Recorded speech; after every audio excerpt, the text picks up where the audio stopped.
जय श्री राम, जय जय श्री राम, श्री राम श्री राम। ओम जी, हमने डॉक्टर प्रभुदयाल जी को डॉक्टर से मुक्त करके और आचार्य बना दिया है।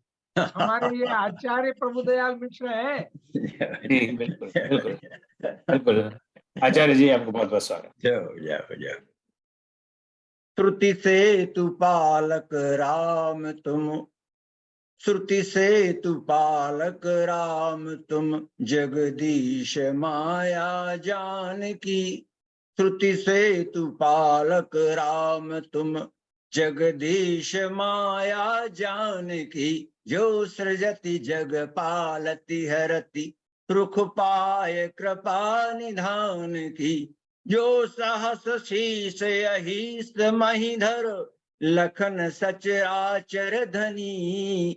जो सहस शीस अहिस महीधर, लखन सचराचर धनी। सुर काज धरि नर राज तनु, चल दलन खल निश्चर अनी। सुर काज धर नर राज तनु। हमने आज का विषय रखा है राज राजेश्वरी भगवती सीता। हम जानते हैं कि राज राजेश्वरी के रूप में शक्ति की हम आराधना करते हैं, और इस संबंध में देवी भागवत है, मार्कंडेय पुराण है, दुर्गा सप्तशती है। एक तरफ सत शक्ति है और दूसरी तरफ राधा को भी राजरानी के रूप में आराधित किया जाता है।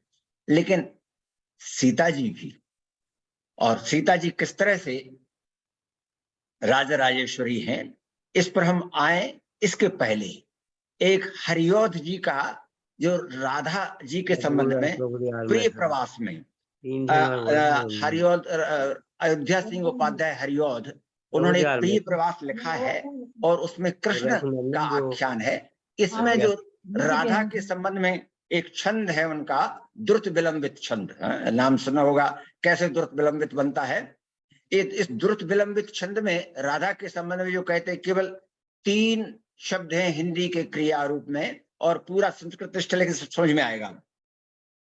इसमें रूपोद्यान प्रफुल्ल प्राय कलिका, रूपोद्यान प्रफुल्ल प्राय कलिका, राकेन्दु बिंबानना। रूपोद्यान प्रफुल्ल प्राय कलिका, राकेन्दु बिंबानना।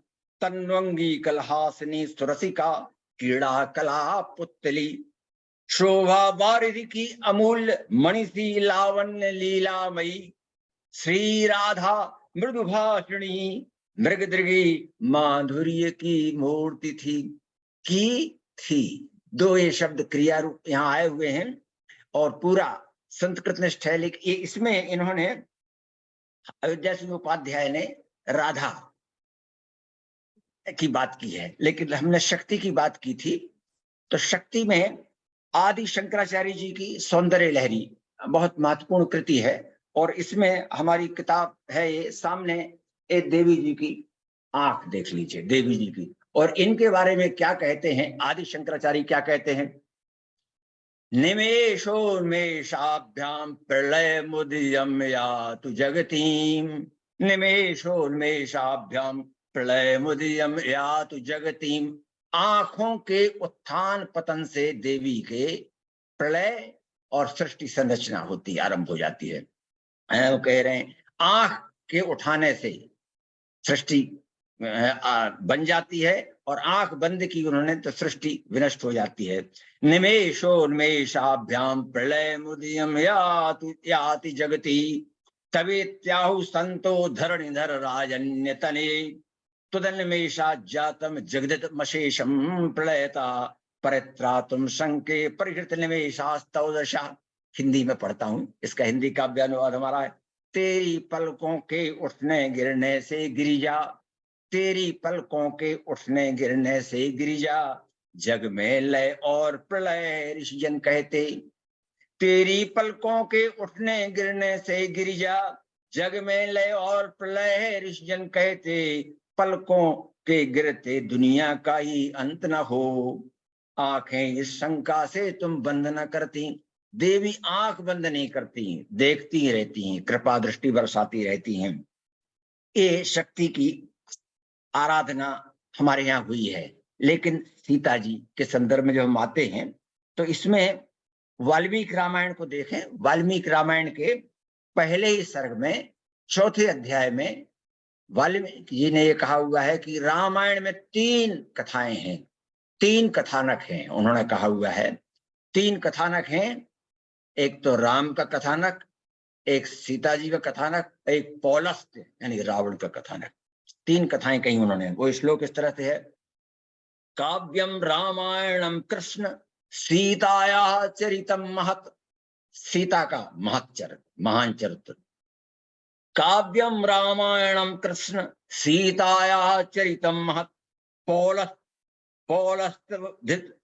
पौलस्त्य चकार चरितव्रतः। पौलस्त्य रावण का, तो ये उस वाल्मीकि रामायण के अनुसार हमारे यहाँ रामचरितमानस में तुलसीदास जी ने बालकांड में रावण के संबंध में कह दिया।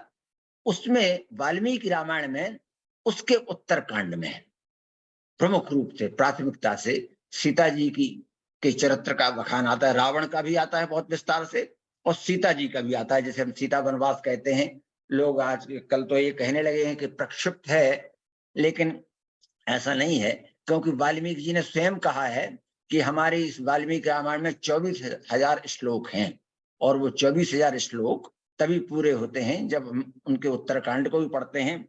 और सीताया वरिता महतम चरित्र, सीता के इस महान चरित्र को तभी समझा जा सकता है जब हम उत्तरकांड पढ़ते हैं।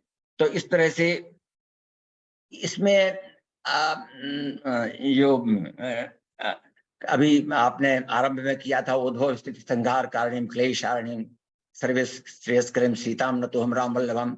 तुलसीदास उसी परंपरा में, उसी विधान से, जिस तरह से इनका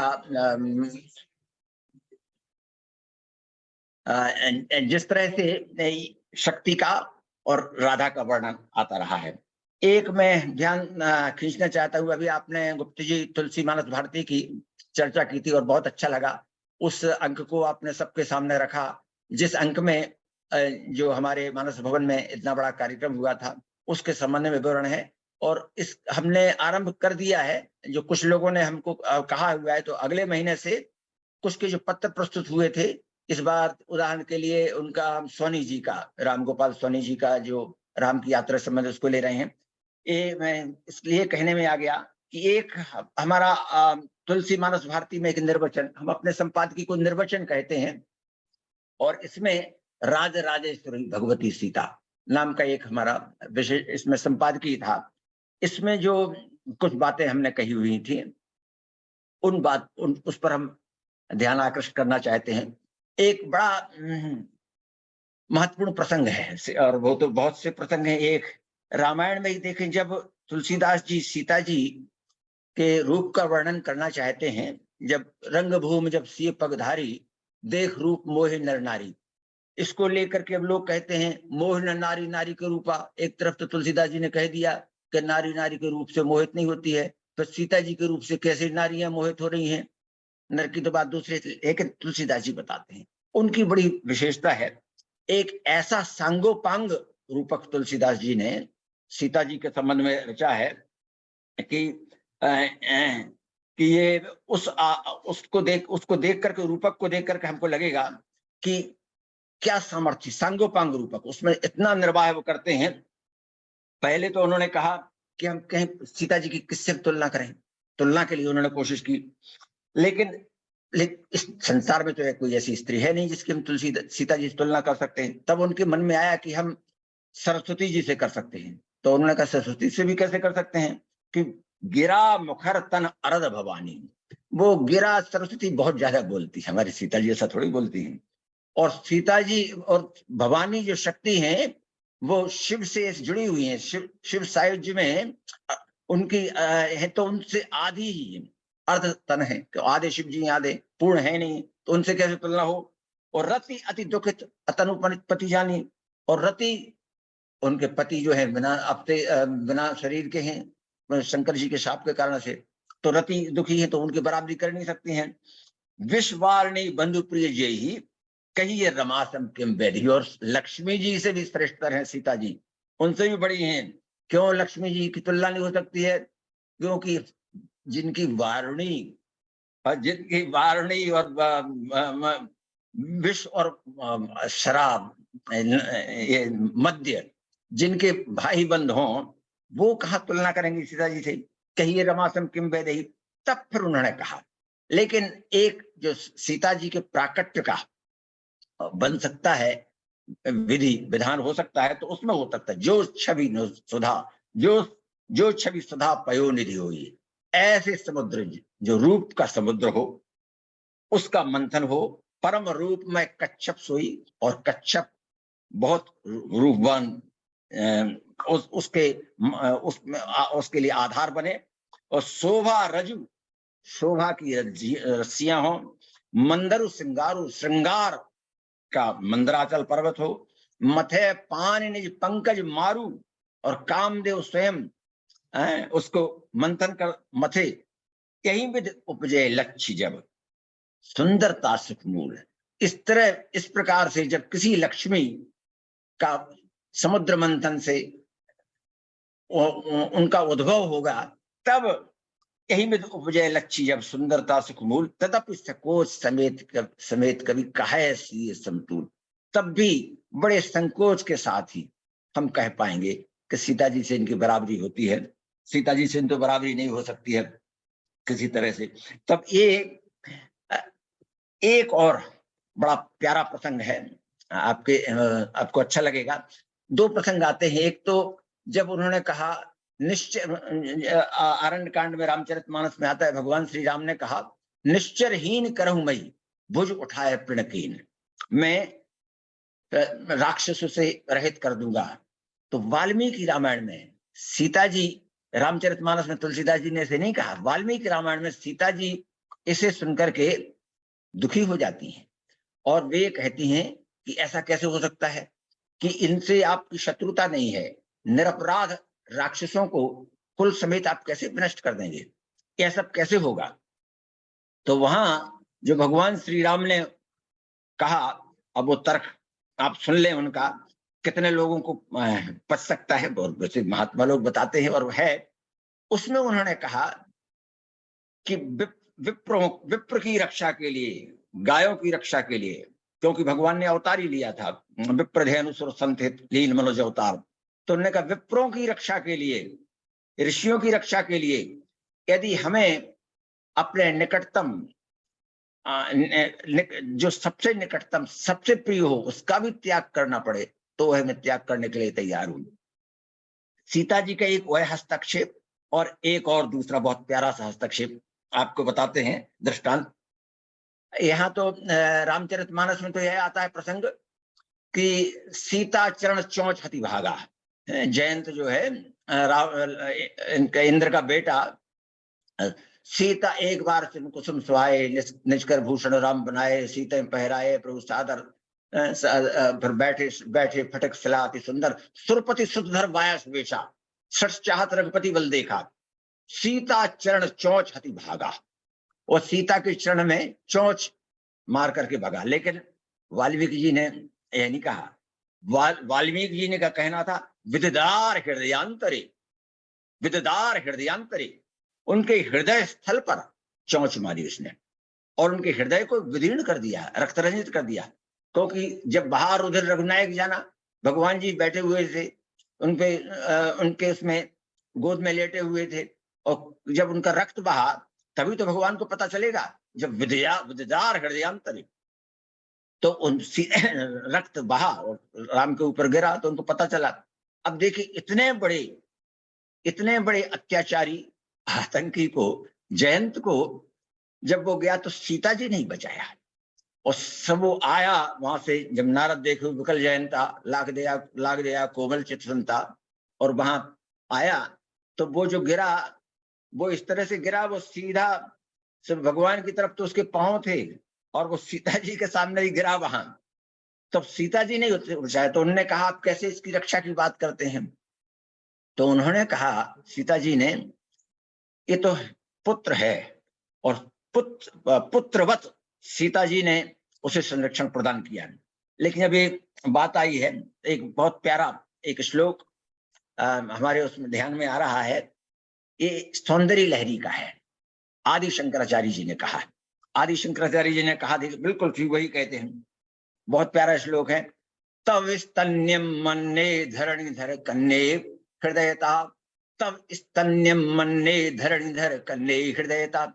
आदि शंकराचार्य जी कह रहे हैं शक्ति जो है, शक्ति स्वरूपा को, हे हे हे धरणिधर कन्ने, हे हिमांचल की पुत्री पार्वती, आपके स्तनों को मैं मानता हूं पया पारावार, ये दुग्ध का पारावार है, दुग्ध का समुद्र है। देखिए ये जो उनमें वात्सल्य प्राप्त करने की जो चेष्टा है कितनी अद्भुत है। और ठीक इसी वात्सल्य चेष्टा से जैसे सीता जी वहां उससे प्रभावित हुई, तब स्तन्यम मन्ने धरणिधर कन्ने हृदयता, पया पय का पारावार तुम्हारा और गिरिजा, एक कहा है उन्होंने, पय का पारावार तुम्हारा और गिरिजा, सारस्वत स्तन रस बह जिससे बहता। इससे तो मेधा टपक रही है, आपके दूध के साथ में मेधा सारस्वत क्षमता हमें आ रही है।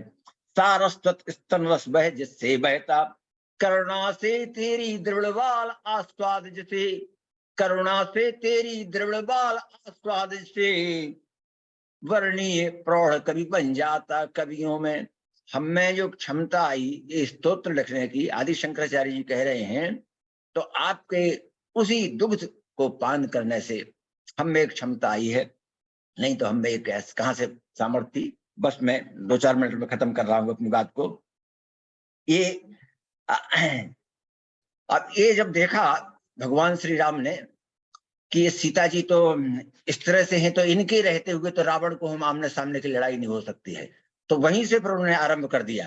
जब खरदूषण अपने 14 सहस्त्र सैनिकों को लेकर के आया, तो उन्होंने लक्ष्मण जी को कह दिया कि सीता जी को तो ले जाओ यहाँ सामने से। सीता जी के सामने उनको नहीं मारा, और रावण की पूरी सेना का संहार भी सीता जी के सामने नहीं किया। उन्होंने कहा तो ये तो बहुत मुश्किल हो जाएगी अगर ये रही सामने, इसलिए तुम पावक में करो निवासा, जब लग करूं निशाचर नासा। इस संबंध में महात्मा लोग जो हैं, विचारक हैं हमारे, वो बहुत विस्तार से चर्चा किया करते हैं। एक बार सुना था हमने रामभद्राचार्य जी ने, और उन्होंने तो ये बताया, पुष्प वाटिका प्रसंग की चर्चा की, और उस प्रसंग में जाकर के उन्होंने कहा कि जिस तरह से गोलोक में राधा जी की 8 सखियां हैं, ठीक वैसे ही 8 सखियों को लेकर के सीता जी भी पुष्प वाटिका में आई हुई थी, और पूरा उस चरित्र को उन्होंने बताया। फिर वो कहते हैं कि इसमें चारुशीला, एक सखी संग व्याई, 8 सखियों में एक नाम चारुशीला सखी का था, तो जो वो थी, एक सखी से संग व्याई, गई रही देखन फलवाई, तो वो सखी जो चारुशीला थी, और बड़े विस्तार से वे इसकी चर्चा किया करते हैं। तो ये आज बहुत अच्छा दिन है, और इस दिन पर चर्चा के लिए हम सब लोग यहाँ भोपाल से जुड़ सके। एक बार हमको वही प्रतीति हुई, वैसा ही लगा जैसे हम फिर उसी 17, 18, 19 तारीखों में आ गए हैं। और वो तो ऐसी हो गई थी, लगता था कि कभी कुछ लोगों ने कहा भी था, और बिल्कुल सही कहा था वो भाव, कि चलता रहे चलता रहे। तो भगवान की कृपा हुई, आज ऐसा अवसर आया, आप सबके सामने बात हुई, संक्षिप्त में चर्चा में करने का अवसर मिला। बहुत बहुत धन्यवाद। जय श्री राम, जय जय श्री राम।